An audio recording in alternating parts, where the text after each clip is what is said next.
friends, I, BHATIA, welcome you to my YouTube channel Maths DNA from origin to infinity. In this video, we are going to discuss a question of Csir-Net GRF Mathematics Linear Algebra. But before that, let me share something with you. We believe that to qualify an exam such as Csir-Net Mathematics, you just need to follow 3 simple steps. Prepare with the necessary and sufficient material. Practice with computer-based 105 topic-wise test series. And perform with 12 full-length papers.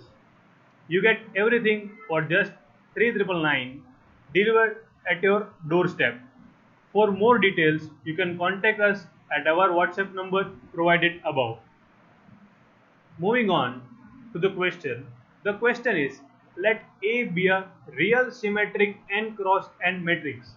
Underline the word real symmetric over here, whose eigenvalues are 0 and 1.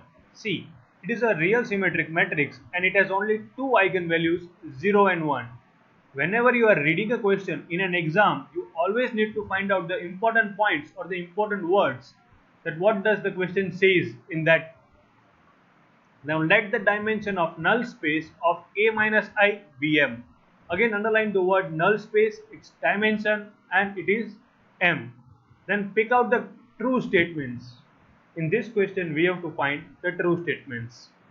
Many a times students make mistakes in this type of questions, whether they are given true statements or false one. So don't be in a hurry. Take your time, understand the question, understand the statements, and then solve them. The statements over here are: first, the rank of A is M. Second, the characteristic polynomial of A is lambda minus 1 raised to m and lambda raised to n minus 1. Third, A raised to k equals to A raised to k plus 1 for all positive integers k. And last, D, none of them is true. This is a question from part C, multiple selective questions. So more than one options can also be correct. Let us solve this. But before that, we will go through some results and theorems that will be helpful to us in solving this question. The first one, real symmetric matrices are diagonalizable, and we know that if a matrix is diagonalizable, then its algebraic multiplicity will be equals to geometric multiplicity for each eigenvalue.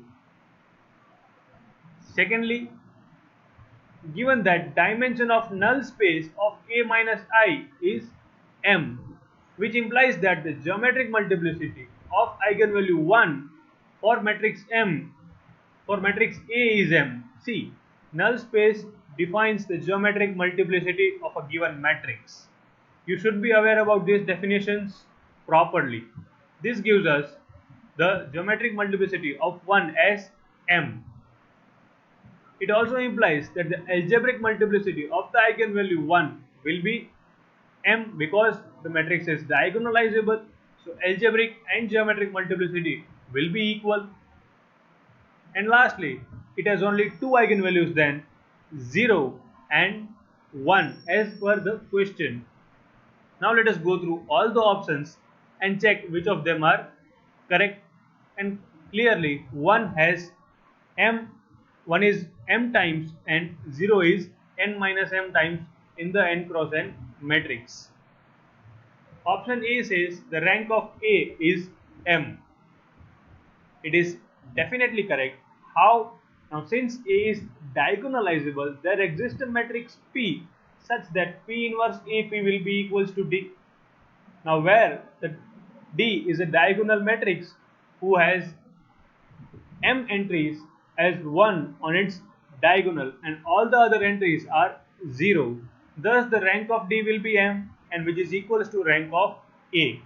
So rank of A is M, and you can easily think of a matrix whose diagonal entries are M times 1 and n minus m times 0. It will be a real symmetric matrix and also diagonalizable.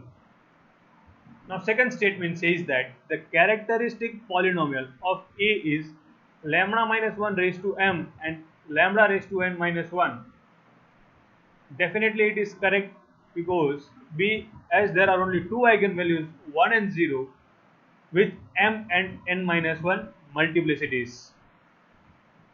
Moving on further, option C says a raised to k equals to a raised to k plus 1 for all positive integers k. Firstly, we write down our minimal polynomial for the matrix A will be equals to x square equals to x.